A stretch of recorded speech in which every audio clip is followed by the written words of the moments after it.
First of all, good morning, everyone. My name is Robin Hamilton. I'm a Senior Associate Dean and Director of Recruitment and Equity here at Oxy. So I work in the admission office, and I have likely seen and met many of you on the road as you begin your journey to Oxy. And I'm excited to be a part of kind of this first on-campus, virtual on-campus event to really kickstart your career at Oxy and hand you off to all of the wonderful folks that work on campus. So you will hear from a number of staff and faculty here this morning. We also have some folks behind the scenes that are answering questions. So if you have any questions throughout today, we will do the best to answer those. You can use the Q&A feature. We won't be able to answer all of the questions. Not everyone from every office will be here this morning, but we will certainly do our best to try and connect you with the right resources or send an email address or a phone number of folks that can answer those questions if we are not able to. We are so excited for the class of 2026 and our incoming transfer students. You are coming from all over the country, all over the world. I think we have 40 states represented and 21 countries just in the first year class. So it's a really, really impressive group, and we are super excited to be welcoming over 40 transfer students, which is a really big class for us. So we're excited to have a wonderful cohort of transfer students that are also coming from really all around the country. So we know that this isn't necessarily the exact right time for everyone to catch this session. So we are recording this session. We're really excited for those of you that can be here in person and have the opportunity to meet some of our staff and faculty on campus. But all of these sessions today and tomorrow, if you need to leave early or maybe a family member is coming late, will be recorded and put up on the website. So you can revisit this information as we go through it. So to start the day, it is my pleasure to introduce our first presenters, Wendy Sternberg, who serves as Dean of the College and Vice President for Academic Affairs, and Rob Flott, who is our Dean of Students and Vice President for Student Affairs. They both joined the college in 2017 and have been a really amazing team aligning the academic and co-curricular programs here on campus. So thank you both for being here, and I will let you take it away. Thanks, Robin. Welcome, everybody. Good morning, Oxy students and families, or good afternoon, good evening, wherever we may be finding you today. As Robin said, I am Wendy Sternberg. I'm the Vice President for Academic Affairs and Dean of the College. I'm responsible for Oxy's academic program with oversight of faculty, the curriculum, both inside and academic experiences outside the classroom. Things like study abroad, the Kahana Oxy at the UN program, campaign semester, undergraduate research, community-based learning, intern LA, all academic supports and services such as tutoring and disability services, awards and fellowships, academic and postgraduate advising, and the Hamidna Career Center. I'm here with my colleague, Dean Rob Flott, Vice President for Student Affairs and Dean of Students. Dean Flott is responsible for the student experience outside of the academic program. You'll be hearing from Dean Flott in a moment, but I wanted to begin with a brief overview of what you can expect from the academic experience at Oxy this year. First, let me say how thrilled we are that you'll be joining the Oxy community. As you may know, we returned to in-person instruction after a full year and a half of remote learning. We came back in person in fall of 2021. We know that we're not out of the pandemic, and we know that COVID will continue to affect our day-to-day experience, but hopefully this year more so in the background, perhaps even in the foreground as conditions develop, as we see how things unfold over the course of the year. But we all need to be cautious and vigilant, even as we're nearly all vaccinated. But our experience over the last year, we've learned how to live with that level of caution. We've learned to wear masks, to spend time outdoors as much as possible, which of course that's actually fairly easy to do here, to wash hands frequently, to pay attention to our bodies and our symptoms. All of the things we have learned the past 2 years will continue to be part of the Oxy experience this fall. You'll hear more about COVID precautions and the kinds of accommodations that we are making later in the session and over the course of the 2 days of Kickstart Oxy, as well as when you arrive on campus next month. But as an example of some of the things that we've adapted over the course of the pandemic, for one, this Kickstart orientation session, based on the experiences we've had during the pandemic, we've adapted to holding earlier orientation sessions over the summer than we've been able to do in the past. It would have been such a foreign concept in prior summers before the summer of 2020 to even consider bringing the first year class together or transfer students together as a class before arrival on campus. How would we even do that? So we now know how to do these kinds of things to engage our community wherever our community may be. So we will continue to use remote tools as we did over the past year, even when we were in person, for doing some things that work just as well using remote means, so we can save our time together for the really important work that we can only do in person. So this may apply to your classroom experience. Although our instructional model is an in-person one, your faculty may choose to retain some elements from remote instruction that they felt maybe worked better over Zoom and save the in-person time for things that really didn't translate well. So don't be surprised if you have one-on-one meetings with your professors or fellow students over Zoom, maybe to accommodate conflicting schedules or commute times.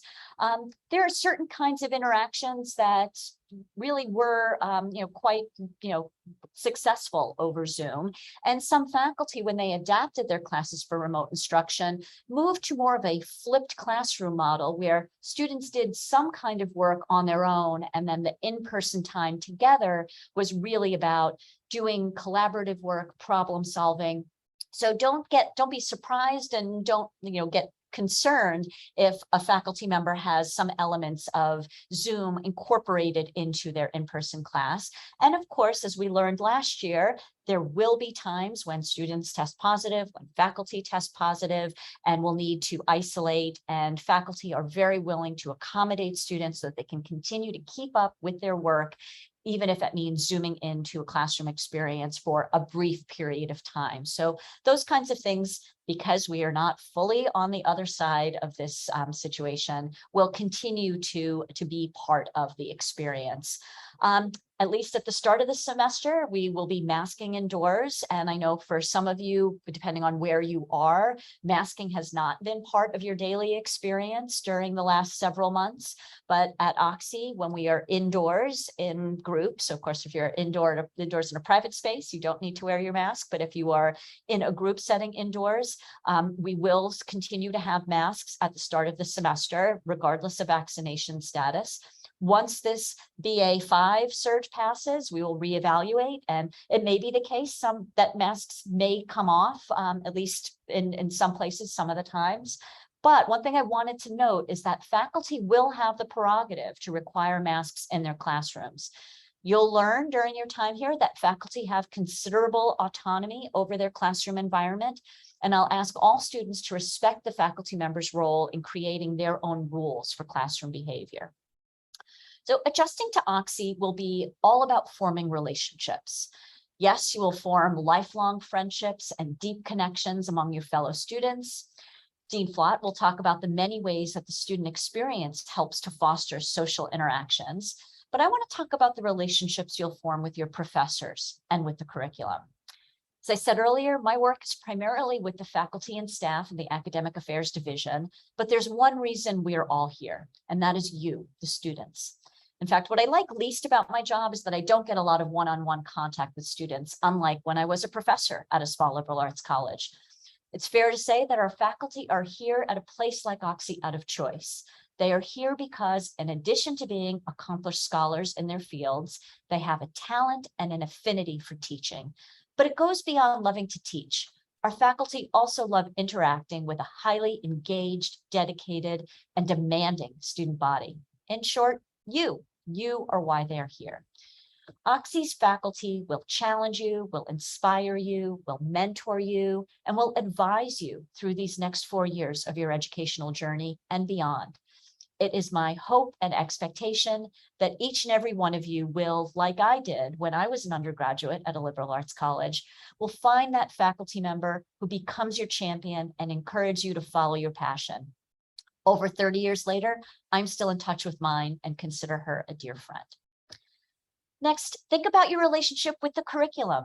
You may know the thing you want to study. Perhaps you are inspired by a high school teacher or have a particular career in mind that is well matched to a particular field of study. Well, here's where you may want to test the strength of that relationship. Play the field, try something new, explore the curriculum. I'll challenge you all at least once per year, if not once per semester, to take a class, an introductory one even, on a topic you know nothing about.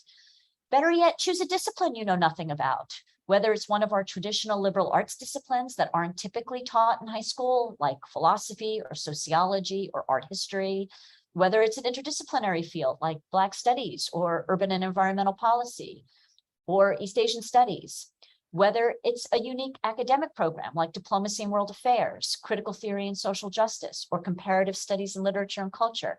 You won't know if you have a passion for a new discipline until you try it. And finally, I want to put in a plug for developing a connection with those in the Academic Affairs Division who are here to enrich and supplement your experience and to prepare you for life after Oxy. This is important. Visit the Hamitman Career Center. Visit it early, visit it often. Our liberal arts curriculum is designed to help students prepare for an ever-evolving job market, learning to think, to collaborate, to communicate effectively, to lead. These are skills that apply to many different careers and to jobs that haven't even been invented yet. The Career Center will help you to take concrete steps to translate those skills into career discernment, career preparation, including identification of appropriate internships or networking opportunities, and the job search so that you can launch directly into the next step of your personal and professional development after Oxy.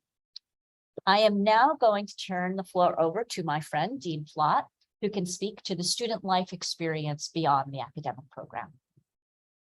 Thanks a lot, Dean Sternberg. I think Wendy did an amazing job of summarizing in just a few minutes some of the fundamental characteristics of our academic program and your experience, the experience that you'll have at Oxy. We're very excited to welcome you all. So I'll say welcome. You'll hear lots of welcomes over the next month. Congratulations on your decision to attend Oxy. You won't regret it. I don't only say that because I'm the Dean of Students and I work at the place, but my youngest son graduated from Oxy last year. I had a great experience as a music production major and on the track team as well. So the welcome is inclusive of new students, first years, and transfer students as well. In fact, one of my favorite things to do as the Dean of Students is to have a transfer dinner at my home, which is just off campus. It's kind of on campus. Each semester. So I'm looking forward to inviting transfer students to come over in the fall and spend some time with each other. So, you know, when you arrive in about a month or so, or shortly before that, you'll experience a beautiful campus, lovely weather. My watch says it's 72 degrees and sunny outside right now, in an amazing city of LA. So it's kind of the best of all worlds as far as that goes. My role at the college, I'm the Vice President for Student Affairs and Dean of Students, as Wendy noted, and I oversee most of the student experience outside of the classroom. This is my 28th year in higher ed and my 14th year as a VP and a Dean of Students. So I've been around for a while. You know, the departments that I oversee outside the classroom in no particular order: athletics reports to me, campus safety, our student life function, our residential and conduct function, our health and counseling clinic, our survivor advocacy program, Project Safe, our Office of Religious and Spiritual Life, our Intercultural Community Center, as well as some outward-facing community engagement programs, Upward Bound and Neighborhood Partnership Program, whereby Oxy students are out in the community engaging with students in high school and junior high level to offer support and mentoring for them as well. So one of the other things that I love to do as a Dean of Students is really to meet very often with students. I have office hours several days a week whereby students can come in and talk about anything you want. Sometimes students come in with concerns or worries. Sometimes they come to brag and celebrate good news that they've achieved or heard, really for any particular reason.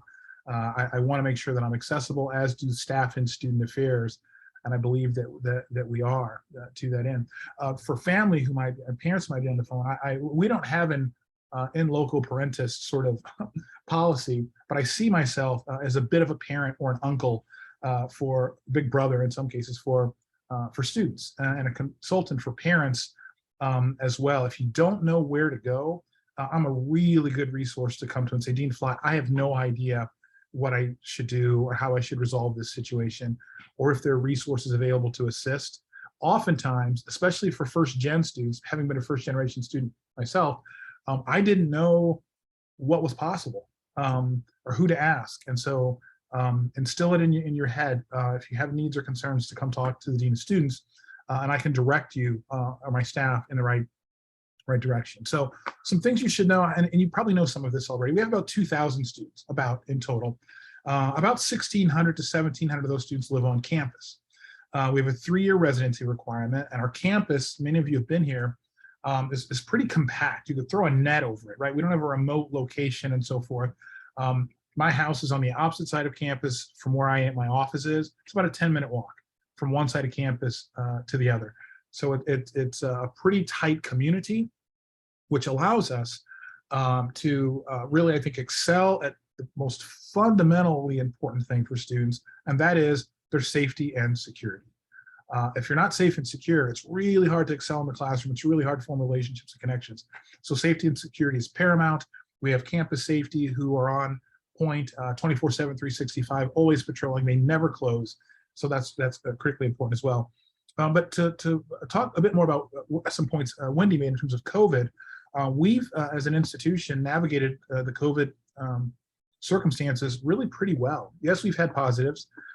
Yes, we've had to adjust the academic and other ways in which we support students, but it's still been, I think, quite enjoyable and productive and rewarding experience for students, faculty, and staff included. In terms of masking in the res halls, in common areas, walking down the hallway, in a lounge, yes. In your room, no. And so all of us are eager to move beyond the masks, but we're still there now. And again, with safety being paramount, we're just going to act on the side of caution rather than take any risks. In terms of health and wellness, also our counseling and medical center have licensed mental health therapists, licensed medical folks. They're open 9 to 5, and we support students with all kinds of needs and concerns, from things that are more minor, roommate squabbles and things like that, to more serious situations, depression, anxiety, suicidality, all of those things, and more details when you come for orientation. But to give you just a headline, we do have those services available. In terms of the student experience outside of the classroom, we really do take an educational and developmental approach, that we want students to learn and to grow. We don't act from a punitive position unless that's absolutely necessary in certain cases that are very severe, but generally we want to educate and develop students. And in fact, I would argue that though our academic program is stellar and necessary, I wouldn't be here if not for us having a strong academic program. But for some students, what they learn outside of the classroom can be as important as what they learn inside of the classroom. Examples of that might include leadership development, whether it be with student government or as an RA or the captain of an athletic team. So leadership development is critically important. Developing experience and skills related to issues of culture, diversity, and equity. Now, our academic program has lots of courses related to equity and justice and diversity, but in terms of our diverse student body, where about 50% of our students identify as students of color, international students. We have a very vibrant queer and trans community as well. You can't help but to engage with people from different backgrounds outside of the classroom, whether it be with a roommate or part of a club or an organization or otherwise, which is one of the really unique and important things about Occidental, is that you get to experience diversity in a way that in many cases doesn't happen at a small liberal arts college. Further, outside of the classroom, students are developing values.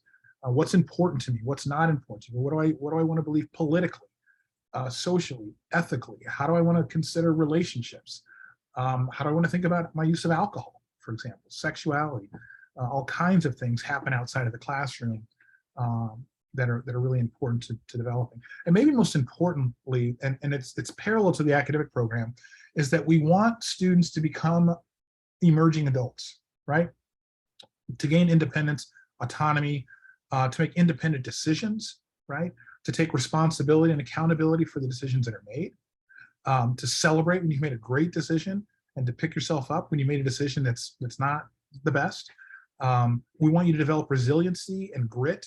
So we want to be here, and we have a strong safety net, but we also want students to figure it out with support, so that when you graduate, you have the ability to do that. If we don't allow for and support that, we're not doing our jobs in student affairs for students to learn resiliency, grit, confidence, and finally, a care and concern for others. We're a community. We need to care for each other, and of course, take care of oneself.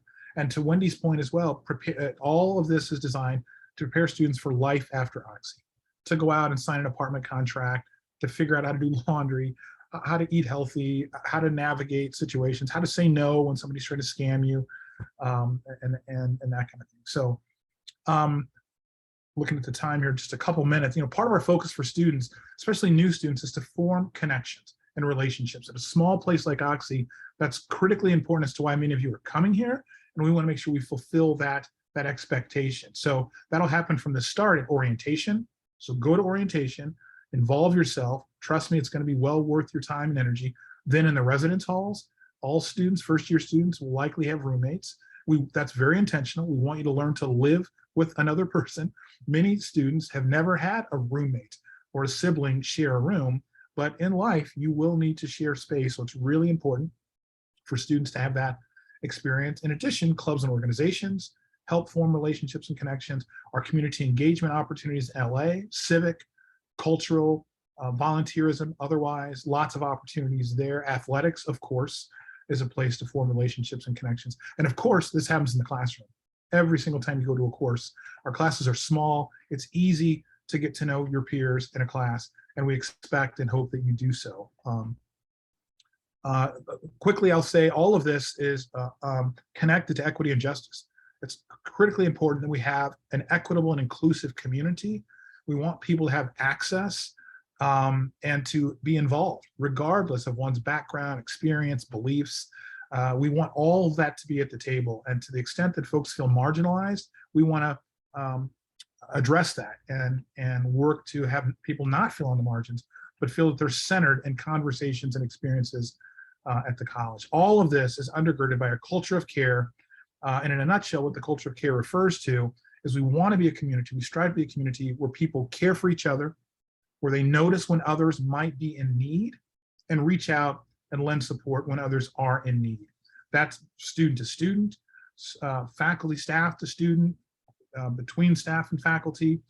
Really, our entire community aspires to be one in which we care about each other as part of the community. So with that, I think I have about 30 seconds left to introduce our next presenter, Devin Sakamoto. Devin is the Assistant Dean of Students for Emmons Wellness Center, which again is our counseling, medical, and project safe function. And with that, thank you all. You'll see Wendy and I in a few weeks at orientation. Come say hello, parents, students. I'd love to meet parents and families as well. So again, safe travels on your way here, and we'll see you soon. Thanks, everyone. Thanks, Rob. Well, like Rob said, I'm Devin Sakamoto. I'm the Assistant Dean of Students for Emmons Wellness Center. And I'm relatively new to Oxy within the last year, but have spent, about 12 years in higher ed, and specifically in health promotion and student wellness within higher education. So I don't know if you can see my screen. Hopefully you can. Should be good. All right. So I was just going to talk a little bit about the services here provided by Emmons, and then talk a little bit about COVID. I know that Rob and Wendy already talked a little bit about COVID, so I will keep that part brief. So really just looking at things that we get questions about the most and kind of the major areas that Emmons is in charge of. So the student health insurance, medical services, counseling and psychological services, and then I'll go over some other services and support, and that will include some COVID information. So about Emmons, we are, as Rob mentioned, an integrated counseling and health center. So we provide both mental health services and physical well-being services. We are staffed by nurse practitioners, a licensed vocational nurse, therapists. So we have a really great team here staffing our center and supporting the health and well-being of our students. We are also currently in charge of managing the COVID response, but this is a really collaborative response to COVID. You know, Rob mentioned that we've done pretty well over the last couple of years with COVID, and it is because it is such a collaborative effort across campus. Emmons Wellness Center, this is a picture of our little building here. We're located in the center of campus, really close to the administration building and just a little bit up a hill. It's lovely. We have a great view. It's central enough so students can find it easily, but it also feels a little bit private if students are concerned about privacy. We are open to all students. I have our website listed here as well. So you can always follow along or go check out our services on our website. And so our mission, Emmons is really committed to providing the students of Oxy with accessible, culturally sensitive, and high quality medical care, psychological counseling services, and student-driven wellness education. Our staff utilizes a comprehensive approach to wellness services that seeks to enhance the physical and emotional well-being of our students so they can be fully engaged in every part of college life. And Wendy mentioned the academics and Rob mentioned kind of the co-curricular, and we are here to support your students' well-being, in all of those. And so student health insurance.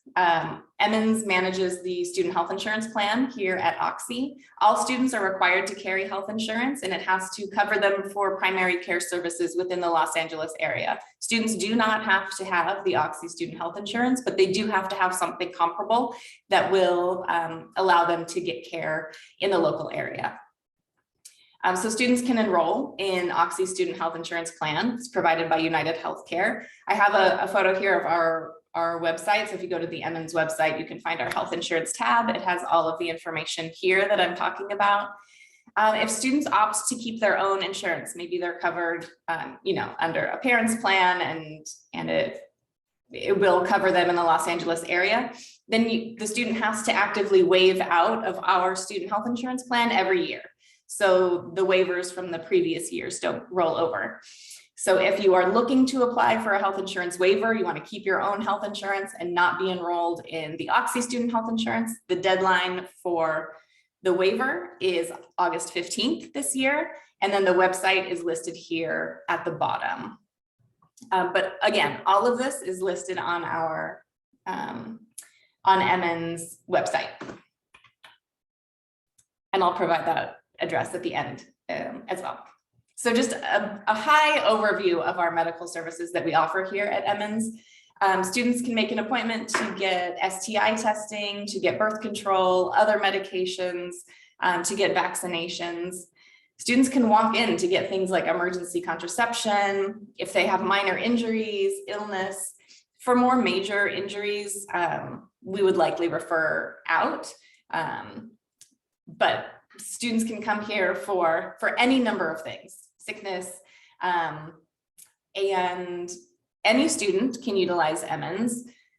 It's a $10 copay for those with the Oxy student health insurance, and those without Oxy's health insurance would likely incur additional costs beyond that. We do bill insurance, but we also work with the students. We offer this 50% discount to all services that aren't covered by students' health insurance. If they have out-of-network insurance or they don't have the Oxy student health insurance, we do offer discounts, and we work with the students to keep the cost low for any care that they receive here. We really don't want cost to be a barrier to care. So if students have questions about their insurance, they can email Emmons, and I'll provide that email address at the end. And we have a great medical biller and health insurance specialist who can answer any number of questions about health insurance and what is covered, and explain deductibles and copays to students.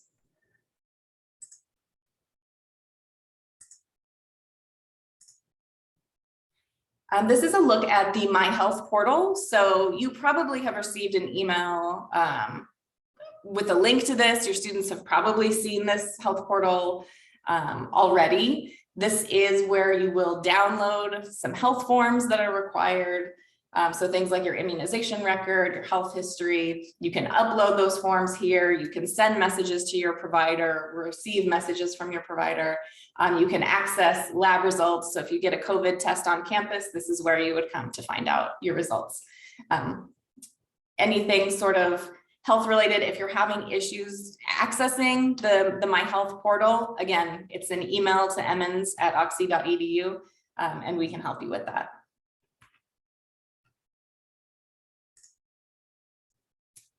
Turning a little bit to the mental health offerings from Emmons, we offer short-term individual therapy. So we operate with a brief short-term therapy model.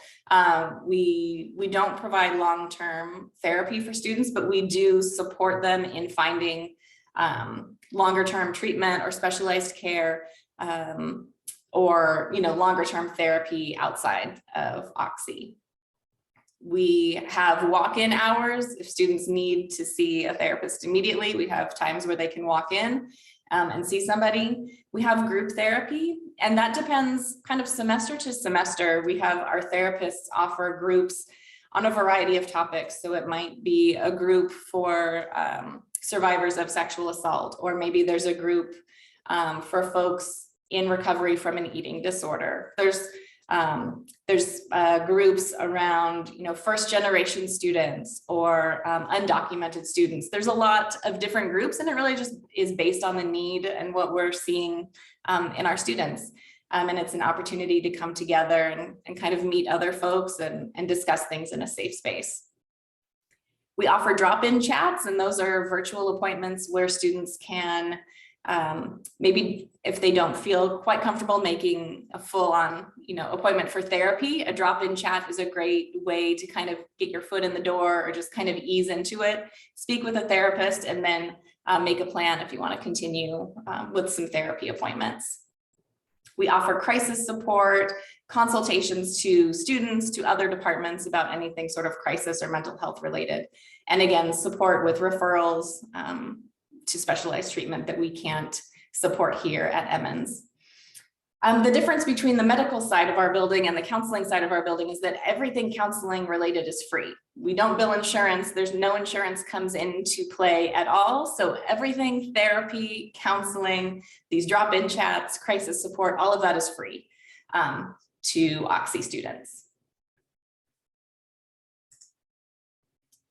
And then some other services that we have here. We do offer psychiatry. That is for a fee. I think our current fee schedule is that an initial psychiatrist appointment is $50 and subsequent visits are $25. We offer virtual appointments with our registered dietitian. Those are free for students. It can be students who are just interested in meeting with a registered dietitian. It could be students in recovery from eating disorders. There's a wide variety of students who meet with the dietitian. And again, that's just, making that call or email to Emmons to make that appointment. I mentioned before that we have great support in navigating health insurance benefits. So this could be the first time that students are trying to figure out health insurance on their own. And we have a great support system here at Emmons for helping students figure that out. This year, we will begin offering campus-wide suicide prevention training. So that is a great addition to our services here at Emmons. And then we also have opportunities for student involvement and employment. And so we will be looking for students to hire. A lot of the work that we have students do is non-clinical, nothing that would violate any confidentiality or HIPAA rules, but a lot of social media, marketing, health promotion, health education, and really getting out there and promoting healthy behaviors to their peers as a best practice. And then lastly, here at the bottom of the screen, we at Emmons manage our campus's 24/7 mental health helpline. So this number can be called any time of day, any day of the year, and a therapist will answer. It won't be an Emmons therapist. It will be from the service that we contract with. But students can receive help for crisis situations, or just talk to a therapist and then get connected to somebody at Emmons if it's after hours.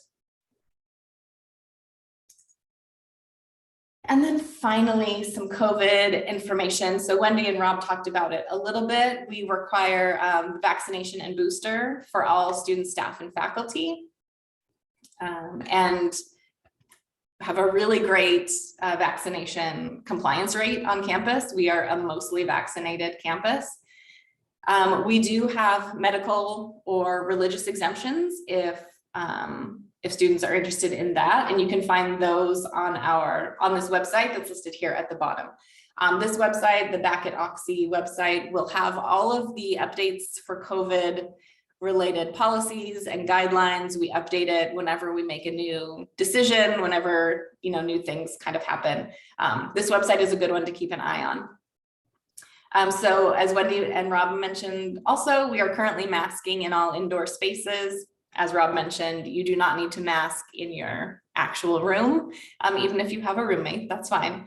But in all common areas, office buildings, spaces like that, we are currently masking indoors.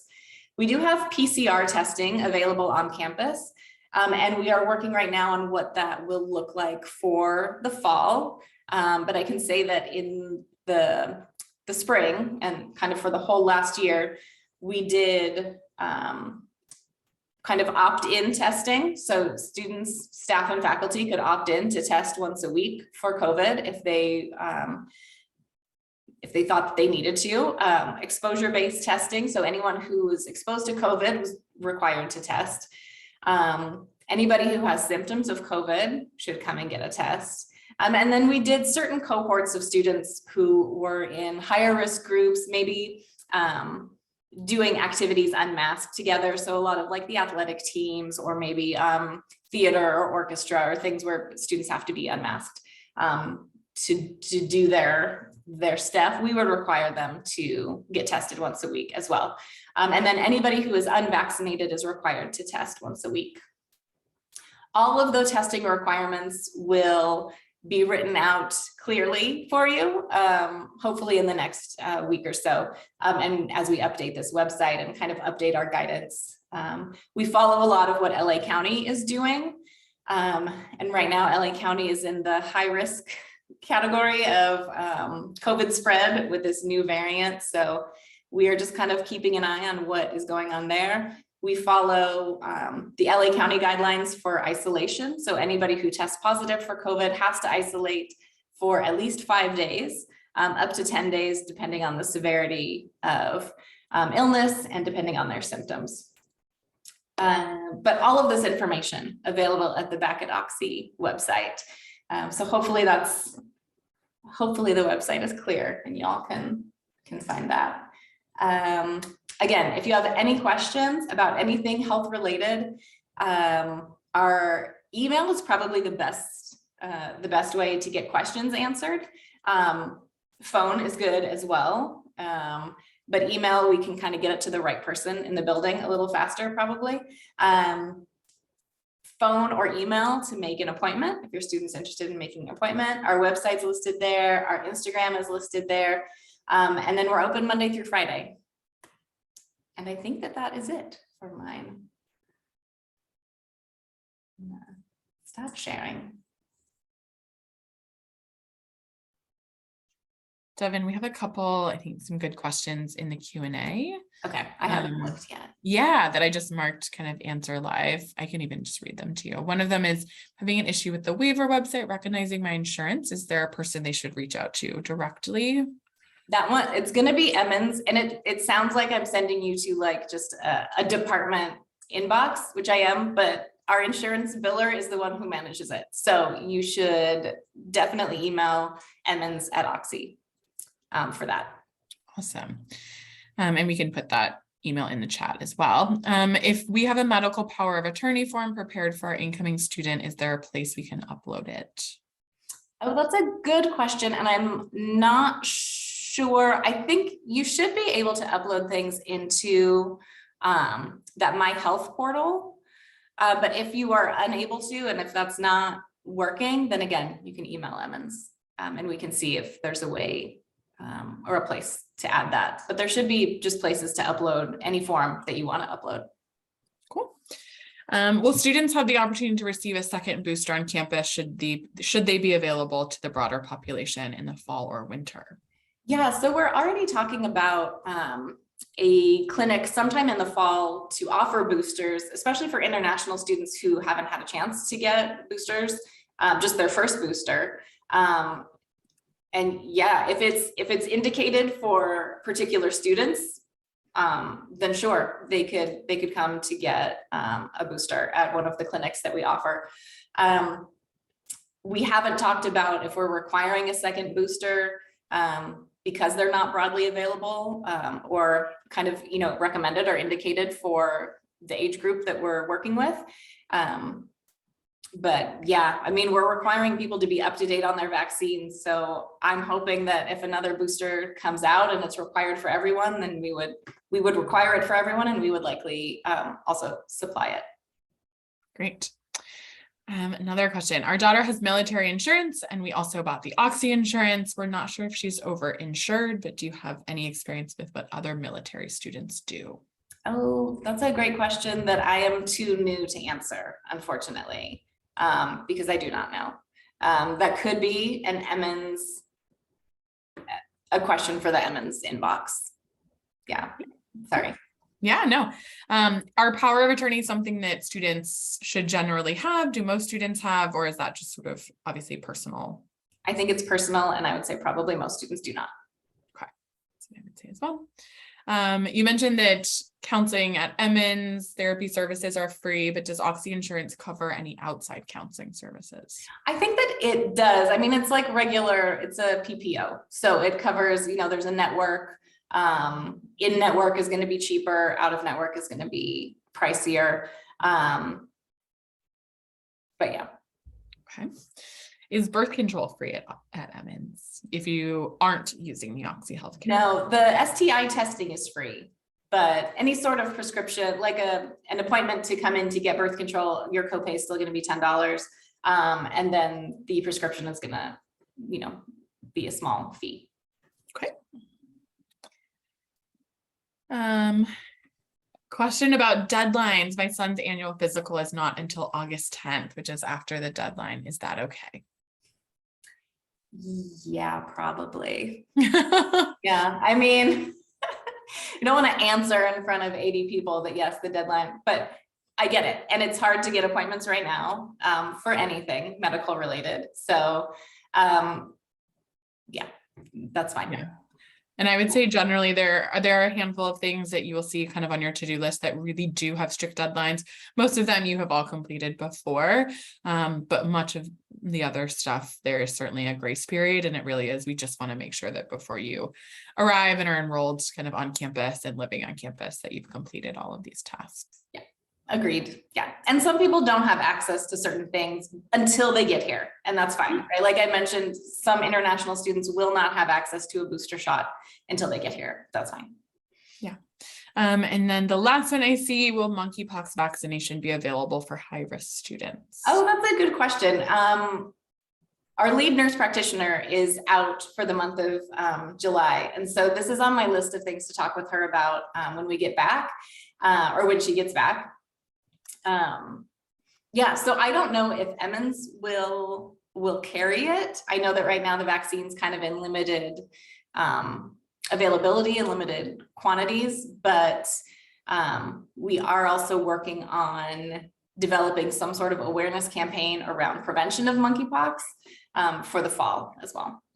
So it's in our it's on our radar, but we don't have anything set yet. Awesome. And then another question, will Emmons help you find a therapist before your child arrives in LA? Or maybe are there even other offices on campus that might help with that? I guess I wonder if this one means to find a therapist in the local area, in which case, sure, email Emmons, our general emmons@oxy.edu about that. If you're an incoming student and you want to connect with an Emmons therapist, we could also probably do that. Like, you're already in our system, so sure. Yeah, it would just be emailing Emmons either for an appointment with a therapist here at Emmons, if that's what you're looking for, or just indicate that you're looking for a therapist in the area. Yeah, and I want to say that possibly our Dean of Students office can also help with that. I know that they do some like crisis management and also just work with students with various mental health needs. And so I think they're also a good resource as well. As Rob Vlot sort of said, he's a great place to start and kind of can direct you to the folks that can help you get those types of services and supports. But I think it's great to start thinking about making a plan so that students are coming in as healthy and prepared as possible. Agreed. Yeah. Any other questions? Devin, do you mind putting the Emmons email address just in the chat to everyone so that it will stay up there?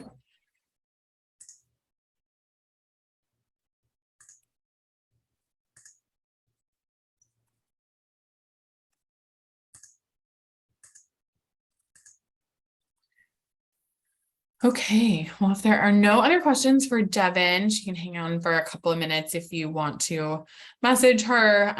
But otherwise, we will move on to our next session. So our next session was actually planned to be a conversation with disabilities and academic support folks, and that actually does need to be rescheduled. Our presenter was unable at the last minute to join us for that. And instead of having someone kind of fill in, we think it's a really important topic and we want to make sure that you hear from the folks directly. So we will absolutely reschedule that session and we'll keep you updated when we reschedule it. So what that means is that you have a little bit of a break. And so for everyone that is going to be staying for our transfer student information meeting, we are going to start that right at 11 o'clock. So you have about 30 minutes. You are welcome to hang on and just hang out here and go about your day, do a stretch. But we will be back here right at 11 o'clock to talk about transfer enrollment, core requirements, writing requirements, advising tools, all of that good stuff for our transfer students.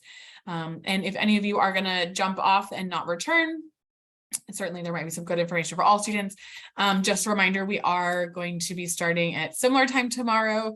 You will hear from our SLICE office, which is our student leadership involvement, community engagement office. You will hear about our Oxy core program more broadly, work study, student employment, etc. tomorrow. So those are all the really exciting notes we have there.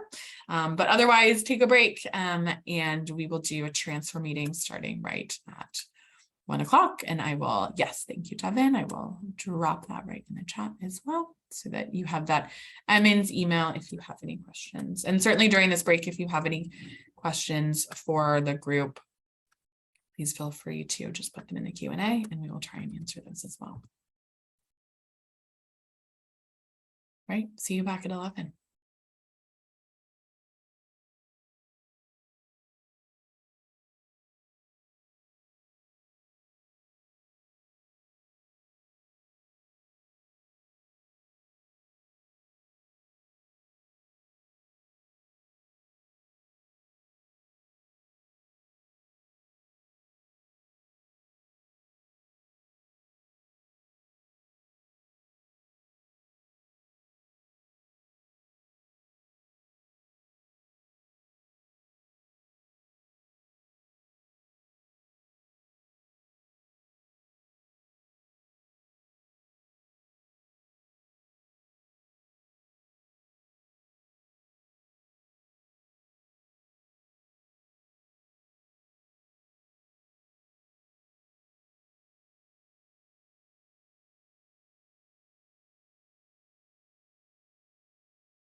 We are going to get started in just a few minutes. So if you want to get resettled, we will get started in just a minute.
Hi, everyone. Welcome back, and special welcome back to our transfer students.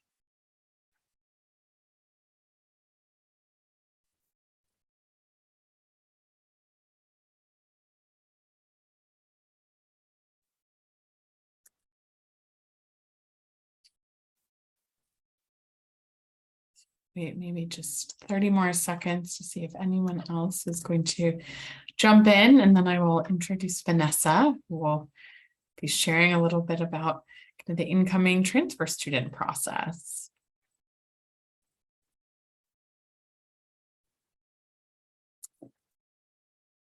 I think, Vanessa, if you want to get started, I think we have all of our wonderful transfer students and transfer families back. Take it away. Sure. So hi, everybody. I am the Associate Registrar for Curriculum here at Oxy. And for those of you who don't know, the Registrar's Office is pretty much the office that evaluated your transcripts to determine what credits we should assign as you get started. So I believe our Director of Advising, Ed Johnson, will be joining us, but it looks like he is running a little bit late. So I'll just get started with my portion of things, and then when he hops on, I'll introduce him and let him take things from there. So the main questions that I get that pertain to you all really have to do with how your courses from your previous institution will count here at Oxy for your new requirements.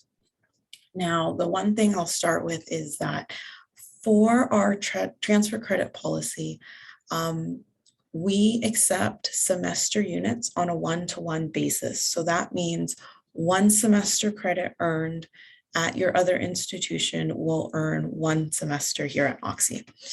And if you attended a school that was on a quarter system, then the conversion is going to be 1 quarter unit will equal 0.667 semester units. So there's a bit of a conversion here that you will have noticed on your acceptance letter. And I do see that our Director of Advising has hopped on. So Ed, I'm just going over the transfer credit policy as we were waiting for you. So if you want to get set up, we can switch gears, but I'll just finish that little bit for while you get going. So in terms of credits, that is our general policy.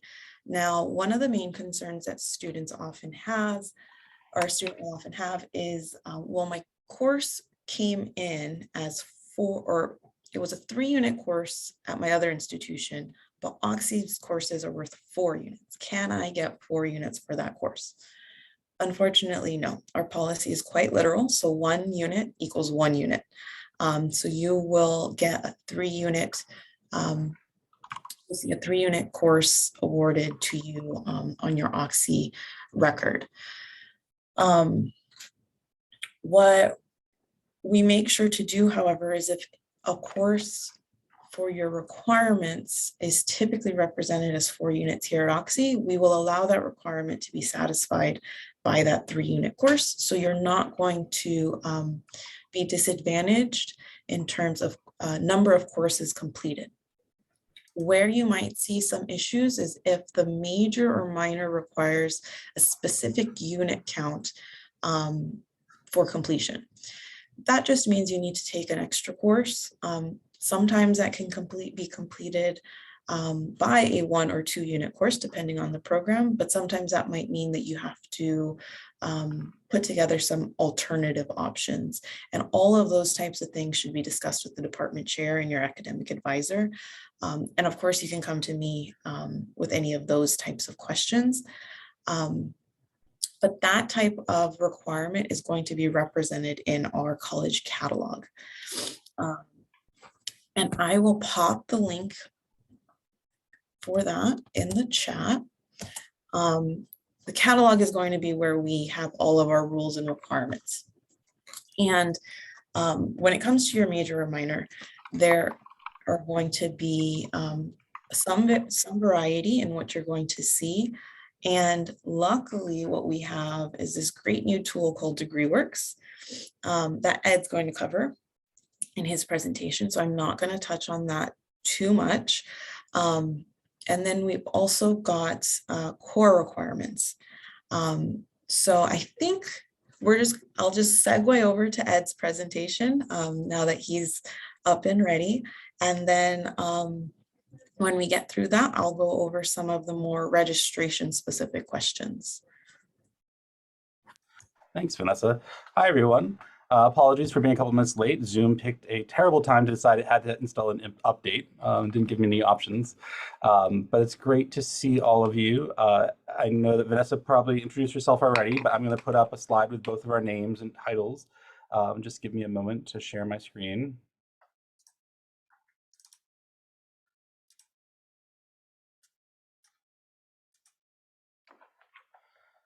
So my name is Ed Johnson. I'm the Director of Advising. I also am the coordinator of our core program, which I'll tell you a little bit more about in a moment. Vanessa Alvarado, Associate Registrar for Curriculum. We're both really excited to have transfer students every year. We know how much you bring to the community, but we also know that there's some specific challenges as you transition into Oxy.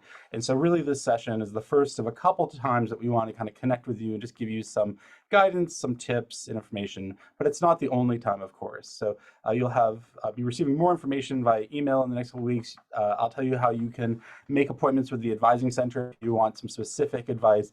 And then, of course, you'll be meeting with your faculty advisor in August. And I'll tell you a little bit more about that timeline in a bit.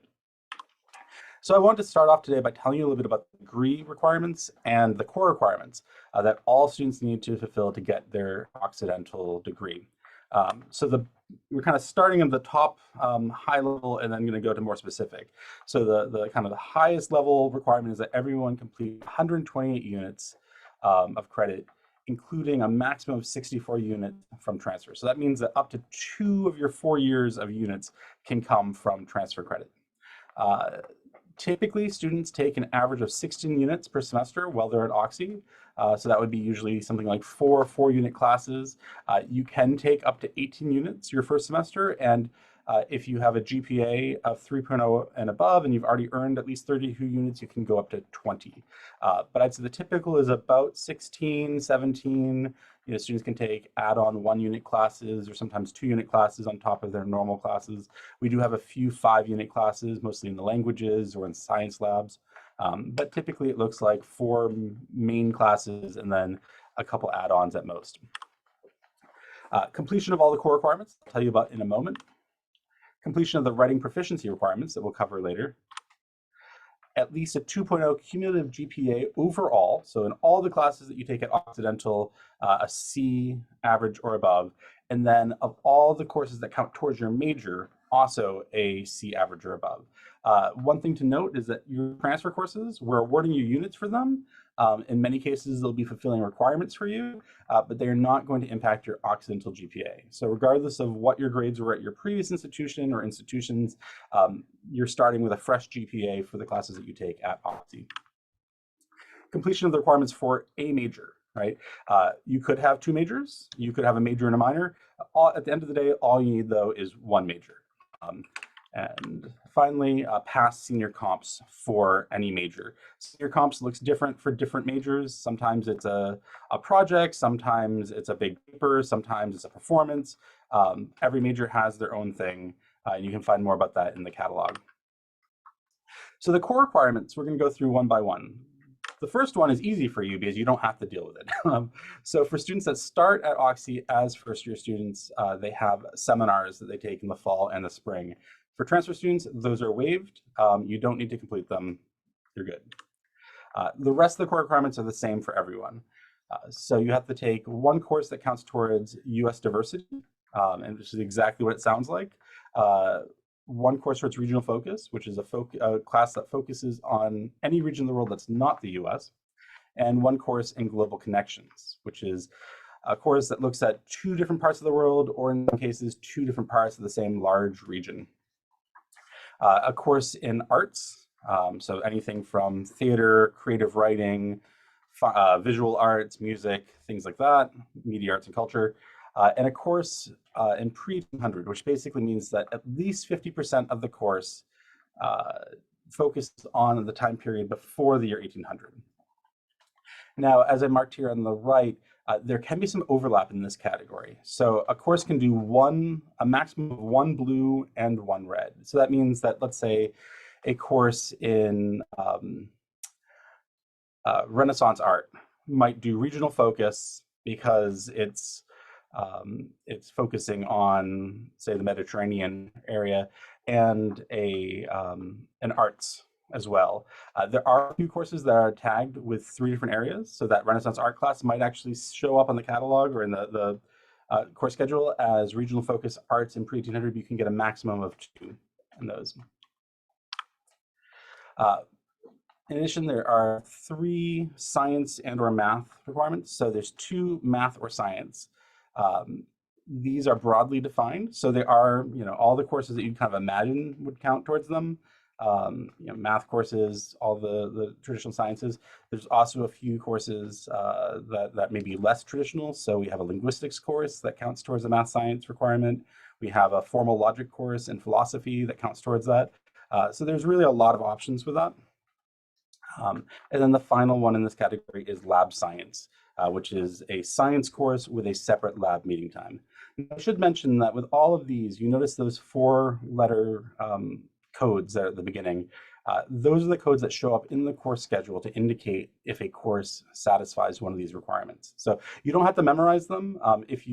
When you're looking at course count, the course schedule, you hover your cursor over the code, it will show you what the full title is. So you don't have to memorize them now. I think with time, you'll become it's not too hard to remember that CPRF is regional focus. They're pretty intuitive. The last of the requirements is the most complicated, but also the most flexible. So all the requirements I've talked to up until now are course requirements. So they can only be satisfied by taking a course at Occidental or an approved transfer course from your previous institution. They cannot be fulfilled with AP exams or IB scores. So you can't have a AP US history test that fulfills the US diversity. It doesn't work that way. The language requirement is different. Sorry, my phone's ringing. The language requirement is a proficiency requirement. So what we ask is that students demonstrate a proficiency equivalent to 2 semesters of college level study. So if you've already taken 2 semesters of language somewhere else, you might have already completed that requirement. If you've taken a little bit of a language, maybe just taking the 102 level class would be enough. In some cases, you may have advanced proficiency, and we're able to determine that through a placement exam. We do allow students to complete this requirement using languages that we don't offer at the school. So if you have significant proficiency in a language that's not offered at Oxy, we do have a mechanism in which you can do testing. It's also possible to fulfill this requirement using an AP exam. It's the only core requirement that can be fulfilled using an AP score of 4 or 5 in a non-English language. For those of you that may have taken a SAT subject exam in a non-English language, we can also often use those scores to place you out or place you into a language. So deep breath. I'm going to move on to a couple other things. One thing I want to mention though, so I just gave you the quick snapshot for what all of those requirements mean. One of the things that you might be doing in the future, and I think Vanessa will talk a little bit more about this, is trying to determine if a course that you took at a previous school is actually a good fit for a core requirement. Sometimes we can tell just by the class. You know, if it's a calculus class, we can be pretty sure that's a good fit for our math science requirement. But oftentimes with more creative titles, we don't know necessarily. So when it comes time for you to be looking at your old class and seeing if we missed anything, a good resource is the core program's learning objectives website. You can either jot down or screenshot this address, or you can just Google Oxy core program learning objectives. You'll get right there. This is where you'll find the detailed criteria that we use for all of the core requirements. So it'll tell you exactly kind of like what we're looking for in a course to determine if it's US diversity or whether it's regional focus or pre-1800 or lab science, etc. Okay, next up, I want to talk a little bit about majors and minors. And the first thing to say is that all students are undeclared when they start at Oxy. So I know that when you applied as a transfer student, you know, we asked you to tell us what major you're interested in pursuing. And for those of you, especially that are coming in as juniors, you know, we're hoping that that's the major that you are pursuing, because we know you have to kind of hit the ground running with that. That being said, you're not officially declared until you submit a major declaration form. So that's, if you look at your records later on online, you'll see it says undeclared, and that's why. It's a pretty easy process. It requires just getting a signature from an advisor and from a department chair. Depending on if you're coming in as a sophomore or as a junior, your timeline may be a little different. So what we ask is that students declare a major at least 4 semesters before they intend to graduate. Now, for those of you that are coming in as juniors, we basically say, you know, try to get your major declared as early as you can this semester, but no later than the end of the fall. Some majors have concentrations. Sometimes it's an optional concentration, sometimes it's a required concentration. That's where the catalog is your friend. You'll find all the information about the specific major requirements and whether there's concentrations or not there. You can double major. However, it often requires some significant planning in advance, and depending on what courses you took previously and how much time you have at Oxy, it may or may not be possible to fit 2 majors in. One thing to note is that for students that want to double major, you do need to do 2 separate comps projects your senior year, which can be a significant lift. Definitely possible in many cases, but not always, depending on your transfer status. So that's something, if you're interested, you'll want to talk with your advisor about whether it's possible or whether maybe it makes more sense to have a minor plus a major or whatever. Minors are completely optional. You don't need one. Most of them are about 5 classes. Students can add a minor until the beginning of their last year. So we ask, you know, if you are going to declare a minor, that you let us know about a year before you graduate at most. Minors are again, you know, they're not something you need. It's a nice way of representing an area of interest. But as I always tell people, it's also nice to just take courses that you're passionate about and be able to represent that in other ways in the future. So it doesn't need to be a minor, but if you do find yourself really interested in a secondary area, it might be a good option for you. So some advising and registration resources that you should know about. The first is your faculty advisor. Now, you will be assigned a faculty advisor at the time that you enter. We are working on that right now. You'll probably find out who your faculty advisor is about a week before orientation. So you're not going to be able to talk to them right away, but you'll be meeting with them in orientation prior to your registration, and they'll help you pick out classes, give you advice. We're hoping that the faculty advisor that you're matched with early on is really helpful. I try very hard to make sure that that person is in an area that matches your interests based on what you put on the advising information form. However, that doesn't necessarily mean that they'll be your advisor the whole time you're here. If you decide that you want to major in a different area, perhaps, or maybe your specific focus within the major has tilted, or maybe you just meet a faculty member that you really connect with, you can always change advisors. So it's not that your advisor is necessarily permanent, but we're hoping again that they're a great resource for you. You can meet with them throughout the year, but you'll definitely have to meet with them before you register for classes during each semester. The Advising Center is another great resource. We have staff advisors that are available for scheduled meetings or drop-in times, phone calls, emails. Really, we see ourselves as just being a secondary resource. So if your faculty advisor is out of town or just not reachable for a moment and you need a signature, you need some advice, you just need to know what form to use, you just have general questions, we're a great place to go. We're staffed through the summer, so if you have questions, you can always email advisingcenter@oxy.edu or set up an appointment with us. We're doing appointments over Zoom during the summer, and so we're happy to help in any way we can. Next up is the College Catalog. Both Vanessa and I have plugged this, I think, already. It's a great place. It is the authoritative source for all of our academic policies and requirements. So if you need to go right to the source and see what are the rules, what are the requirements that you need to finish a major, that is where they are recorded, and that is what all the college looks at for definitive guidance on all those matters. Course counts, some of you may have already discovered, is our online schedule. You can get to it through MyOxy or by going to counts.oxy.edu. You can Google it. It shows you what courses are being offered during a specific semester, and you can see what time they meet, what professors teaching them, what core requirements they fulfill.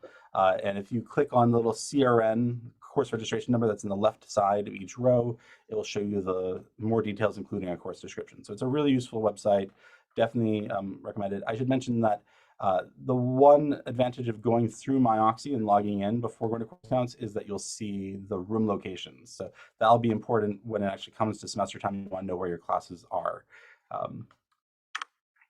Grades and Academic Records is our kind of basic online advising portal that will give you your course schedule, show you any courses you've been registered in, how many credits have earned, your past courses with grades once you've completed some coursework at Oxy, placement results, more. That can be accessed by going to MyOxy and looking for it on the academics page. Finally, DegreeWorks, which Vanessa already mentioned, is a really, really great system that we launched about a year ago. We're really excited about it. I think students are already finding it incredibly useful. It is where you can track in real time your progress in core, degree, major, and minor requirements. And I'll show you just a couple screenshots of that in a moment. Again, accessed through MyOxy. So this is what Grades and Academic Records looks like. Some of you might have already found this. I just wanted to point out a couple things. So again, if you go to MyOxy, go to the academics page, select Grades and Academic Records from the My Academics box, you'll find this. You can see by looking at these different links in the bottom right, more details, information. The top right will show you how many Oxy units you've earned, which probably right now will be 0. You probably will have a blank GPA because only Oxy courses count towards that. You'll see how many transfer units have been awarded, and then the total of all the units. One thing to note is that the transfer units that are awarded right now are based on what transcripts have already been approved. So in some cases, we may not have yet processed or received the transcript that has your spring semester grades. So it's pretty common in the summer for students to see a lower number in that field than you're expecting. Don't panic. Chances are what it means is that we know you took courses in the spring, but we just haven't either seen the final grades or we're still waiting to get them into the system. If you click down here at transfer courses, you'll see a list of all the transfer courses that we have approved so far. The ones that may be pending based on grades will show up as IP. You'll see a little IP instead of a grade. That means in progress. So those are the ones that once the final transcript is received and processed, will then add more units to your transfer units earned field. If you've taken a placement exam this summer, you'll see your results and placement results. And this, I must say, this core requirement field has now been replaced and now says degree works. And so that will bring you to the degree works page that I'll show you in a moment. So degree works, this is just kind of a brief overview. I'll say the best way to learn how to use this is just to dive right in. I find that students have figured it out really quickly. There's lots of things in here. It's pretty intuitive. If you ever have a question or something doesn't quite look right, feel free to reach out to either the registrar's office or the advising center, and we can help interpret the information, or in the rare case where there might be something a little funky going on, we can get to the bottom of it for you. So DegreeWorks, as I mentioned, does degree audits. So basically gives you real-time progress tracking for all of your different requirements. It has what's called a what-if analysis, which is actually super useful. So it means that before you've declared, you can add in temporarily a major or a minor. So let's say that you're thinking about maybe you want to be a theater minor, you're not sure, you want to see what the requirements would look like, and if any of your courses would count towards it, you can temporarily go in and say, hey, I'm going to add this theater minor and see what it looks like. GPA calculators, so there's some different ways of calculating your GPA based on the classes you've already taken at Oxy, and you can put in different future scenarios. Like, let's say you want to say, what would I have to do to get a 3.9 by the time I graduate? Or what would happen this semester if I got 2 B pluses and an A minus? And it will kind of fill in the gaps. This looks a little intimidating, but it's actually, this is just kind of a quick summary of the different symbols that you'll see on the audit screen. So most of these are pretty intuitive. A green check mark means that a requirement is complete. A red circle means that's not complete. A half moon in blue means that it's something, the requirement will be completed at the end of the semester if you successfully complete all the courses that you're currently in, or all the courses that count towards that requirement. You'll rarely see this, but sometimes you might see a little gold exclamation point. That means that the system's struggling a little bit to figure out if a requirement's been completed or not. And that just, the easy solution is just reach out to the registrar's office, and someone, probably Vanessa, will get to the bottom of it. The little checkboard just means the prerequisite is necessary for a class. So you know, there's some other course that has to come first. I think you can click on that to find out more. The @ symbol is the one thing I think that people find a little strange if they've never used DegreeWorks before. It is a wild card, right? So it's just their way of saying that a number or a subject could go there. So here you can see some examples.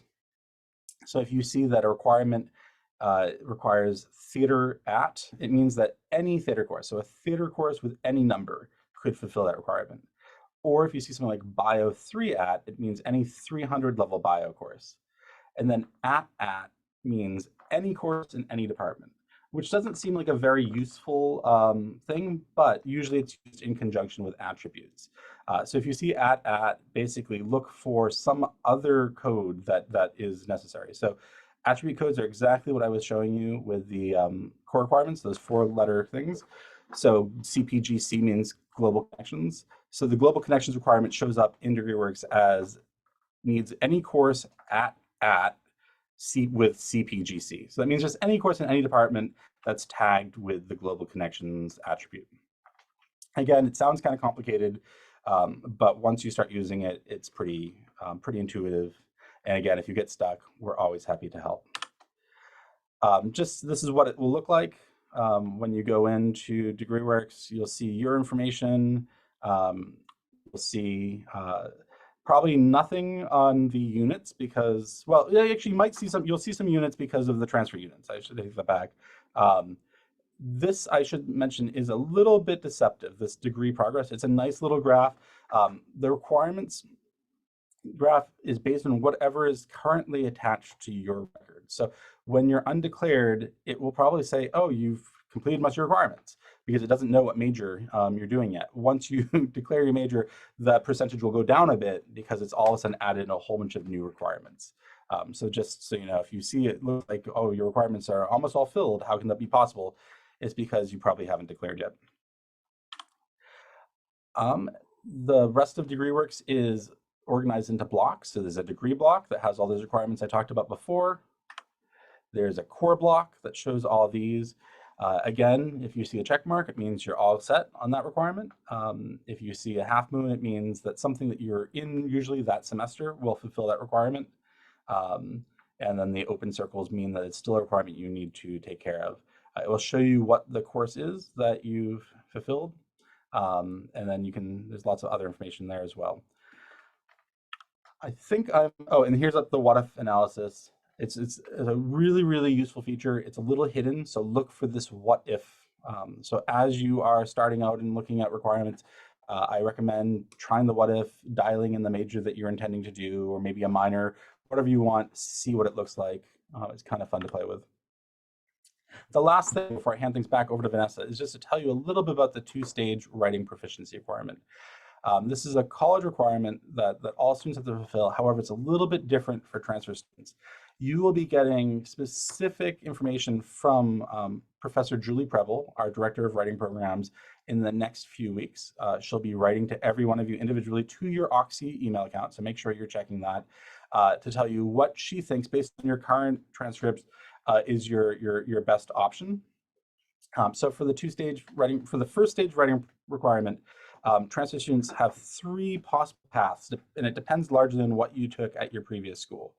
So if you took 2 expository writing composition courses at your previous college or university and get a C or higher on both of them, there's a good chance that you have fulfilled your first stage requirement already.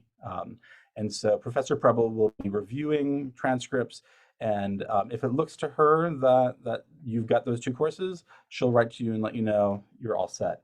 In some cases, she might reach out and say, I'm not sure about this class. Can you tell me a little bit more about it?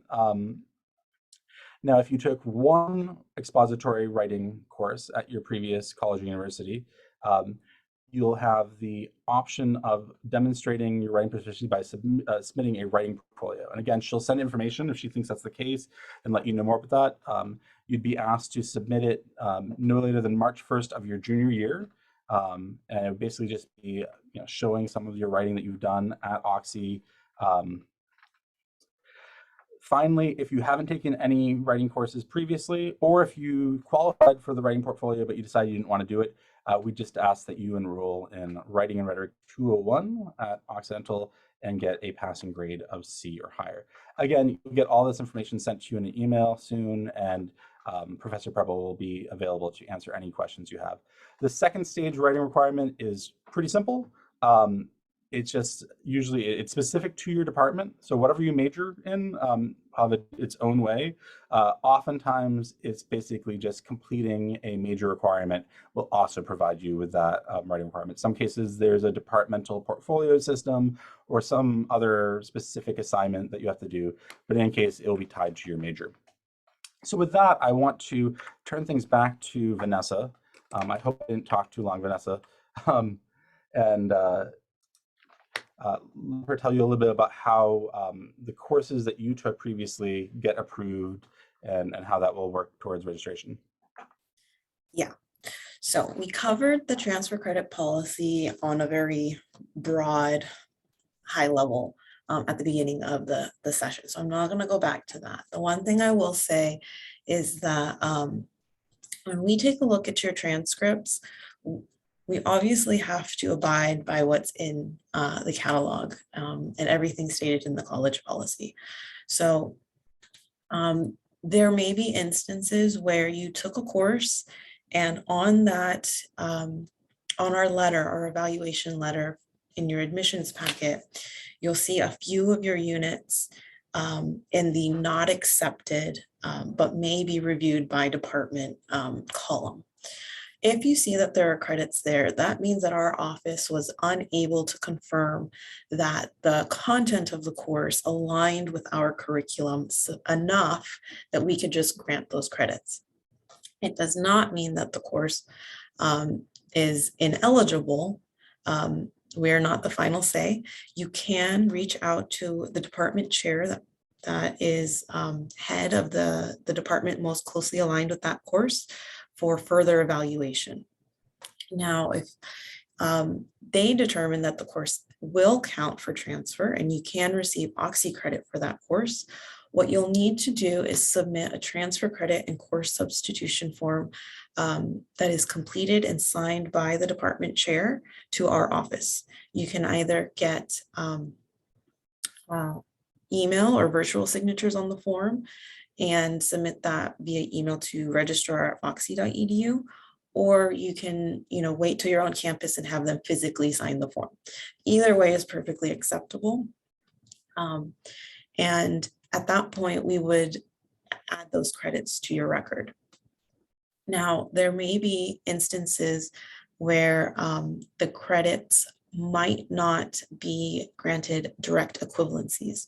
So your Soc 101 or Poli-Sci 101 course likely came in as our Politics and Sociology 101 courses. Those are very simple to equate, and we've been granted permission from those departments to give you that credit.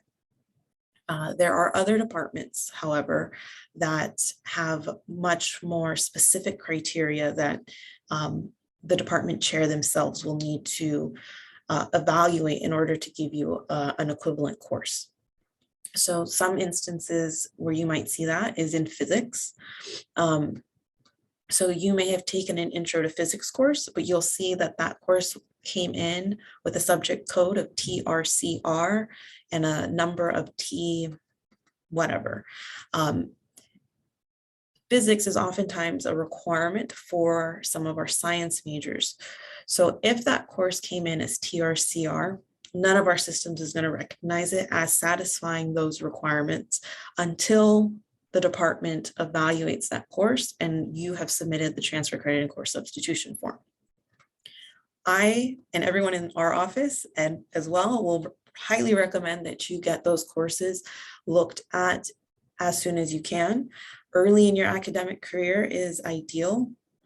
And that's because if those courses are also prerequisites to higher level courses that you're going to plan to register in this fall, our system will not recognize that TRCR code as satisfying the prerequisite.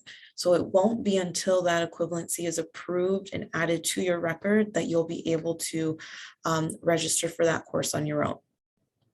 Now, when it comes to registration, our faculty are very flexible in many cases, so they will issue a registration override if that equivalency has not been added to your record at the point in time where you're registering for your class schedule. So while we recommend that those equivalencies are filed, we do have the override system in place to help mitigate some of that delay that inevitably happens, during that first week while everyone's kind of scrambling to get settled. So don't worry.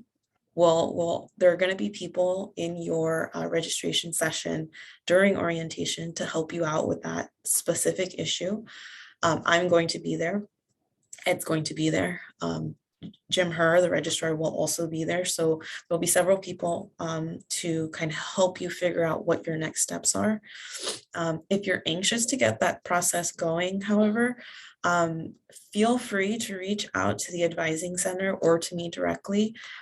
We definitely have hours available. I've got hours on my calendar that you can sign up for if you have some of those types of questions. Ed is more than happy to sign up or have you guys sign up for advising sessions as well. And the last thing I'll note is, the same concept applies to core. Our core requirements are really clear to our faculty and they align closely to what or how our courses are designed. It is just not the same for courses that occur elsewhere. So in your evaluation, if you see that a core requirement was not fulfilled by your coursework, but you feel like it is actually a good fit, that may very well be true. We have limited information about your course. Very often it's just the course title. Sometimes we do have the course description, but as you know, those are very, very small snippets of what that course covered. So if you feel that that course should satisfy a core requirement, reach out to Ed. It will require that same form, that same paperwork, but we can get that sorted. Those types of adjustments to your record, while they are important, you know, if you're trying to prioritize what you should do first, those can happen, you know, throughout the fall semester. We can make adjustments. There isn't a deadline. The one thing I really urge you to do is do not let it wait until your last semester or your final year before graduation. And that is because I have to audit every single student's record and confirm that you have indeed or will be done with your degree by your expected graduation date. If this paperwork is missing, I cannot clear you for graduation.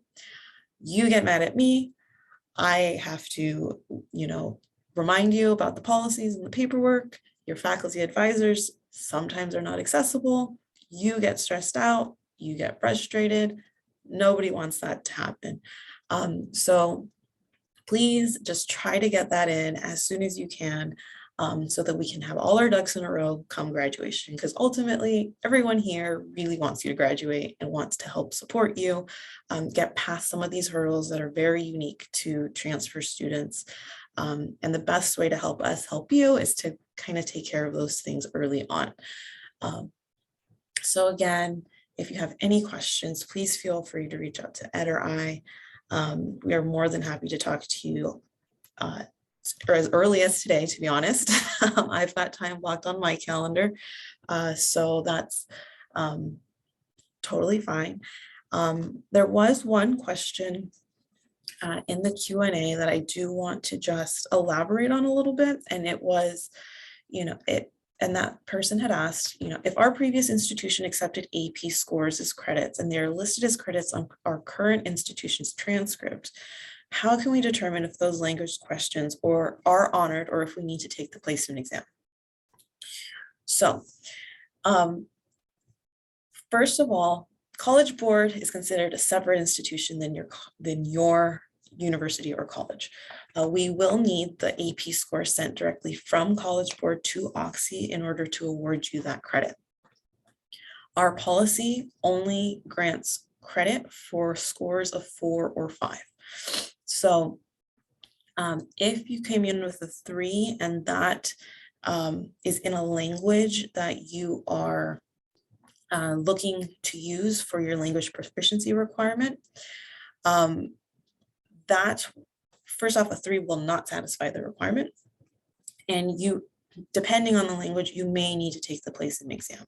In your grades and academic record, your one of the items will be placement results. It takes into account the data that we have from College Board, and so it'll indicate whether or not you either need to take the placement exam or if your score places you in a specific course.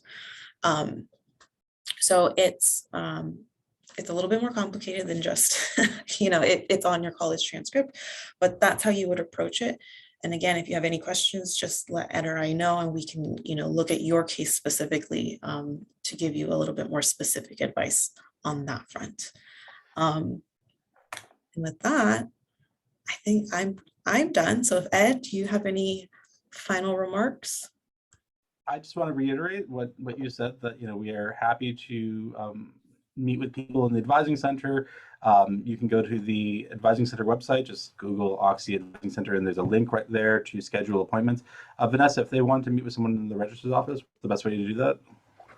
Yeah, so let me just pop in the link to my calendar, and you all will be able to see the appointment slots that you can sign up for. They're in 15-minute increments. So if you think the conversation is going to exceed that 15 minutes, please sign up for, you know, two slots. Generally speaking, we can usually troubleshoot and figure out your your issue within those 15 minutes, but obviously we can talk for as long as you need. So, just keep in mind that I might have another student right after you because the slots are, pretty short. And this is not required. We make sure that you get all the information you need. But we know that some people have more complex, histories, depending on the courses you've taken. And so if you have questions that if you're anxious about it and you just want to kind of talk through it with someone, we're here for you.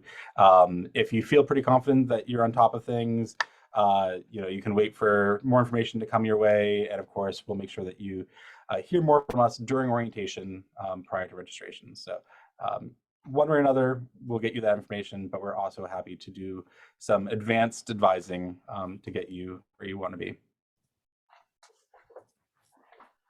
Great, thank you both. And if anyone has any last minute questions, definitely now is the time to kind of pop those in the Q&A. And they both said they are available to answer questions, and you will have time certainly during orientation as well to get questions answered.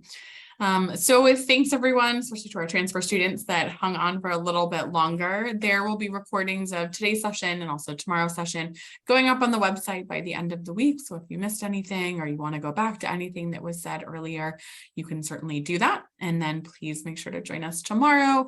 We are going to be going over first year experiences and seminars, the core program orientation, the community book project, and some opportunities to work on campus. So if you do have any questions, as always, you can email the admission office. If you are on the new student website, which is just oxy.edu/welcome, you can find lots of other folks to contact, email, reach out. We are really here to hopefully make these next few weeks as easy as possible and prepare you for starting your time at Oxy. With that, we will end it. And thanks everyone for joining us, and we'll see you tomorrow. Thank you, everyone.